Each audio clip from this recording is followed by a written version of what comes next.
2023 overall was a fabulous year for us. Nifty surged about 20%. The broader markets rallied by about 50% or thereabout.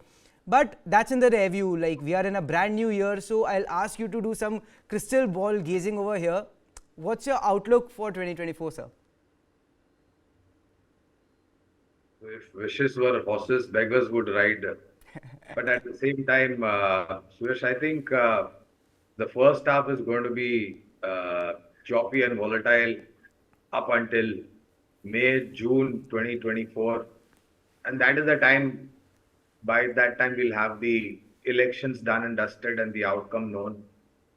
And possibly a little bit of recovery after that. I'm not saying that in the first half you will not see any recovery, but that recovery will be witnessed by a lot of volatility.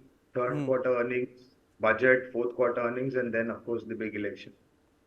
So, and on any opportunity, Suyash, between this Jan 24 to May, June 24, on the downside will be a great buying opportunity. Create a portfolio not from a short to medium term perspective, but from a long term perspective.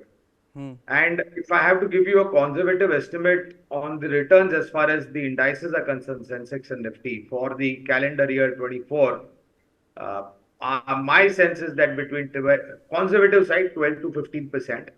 And if everything goes well, along with the outcome of election in line with what the market expects it to be, then possibly this higher end can be stretched a little bit higher to about 18% or thereabouts. All right. So, sir, if we give another, another year in the positive, we'll be, Nifty would have rallied for the 9 consecutive years, and that is unprecedented. No other market globally has been on a bull run for this long. What's driving this optimism for India, and can this continue, over the next 4-5 years? So, Suyash, I think first of all, we all as Indians have to convince ourselves that, instead of asking, can we, just flip that word to we can. And I think it will change the entire perspective.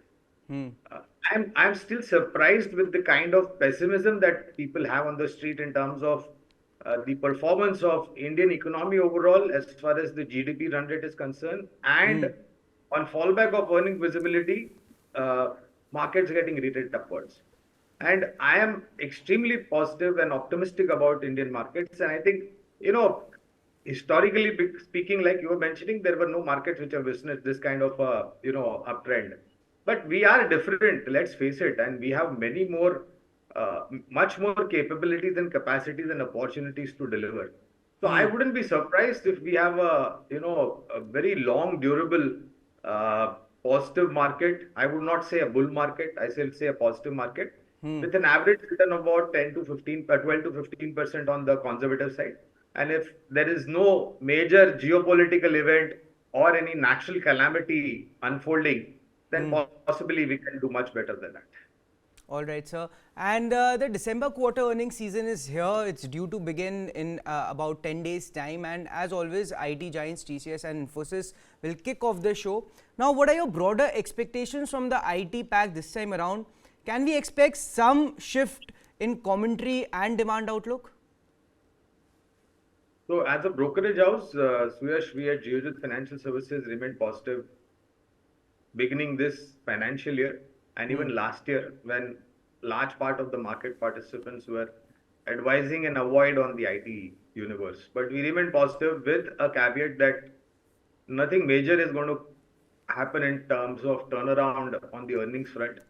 But we did have better earnings for the second quarter. There were no complaints. Given the deal pipeline and of course the improvement in terms of environment and post the Fed meeting outcome, our sense is that third quarter may be a shade better. Fourth quarter, as we all know historically how the trend has been for the IT universe as far as earnings is concerned. But speaking about next financial year, 1st April 24, I think there's going to be a major positivities in terms of earnings, and this would translate into a lot of participants who are staying away from IT universe coming back to it and possibly some kind of re-rating on the higher side also. So we've been advising selectively buying into large cap and mid cap IT names.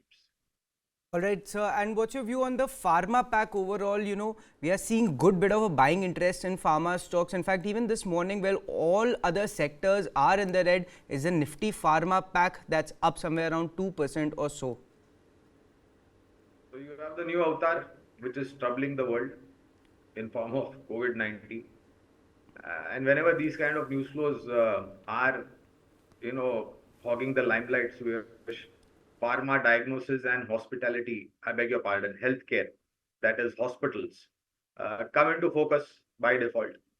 And the is, history was, is, and will always remain is that India is the pharmacy to the world. Nobody can change that. Opportunities are there. We are not saying that there are no opportunity. In fact, we have a dozen plus stocks in the pharma universe, healthcare, diagnosis on which we have coverage. But my sense is that look at APIs, generic intermediaries, and treatment specific like oncology, etc., would do much better compared to the entire universe of pharma. And over there, Sun Pharma, Cipla, Dr. Reddy's, Divi's Laboratories, Zydus Life Science are some of the names that I can possibly think of in terms of long-term investment idea fundamentally.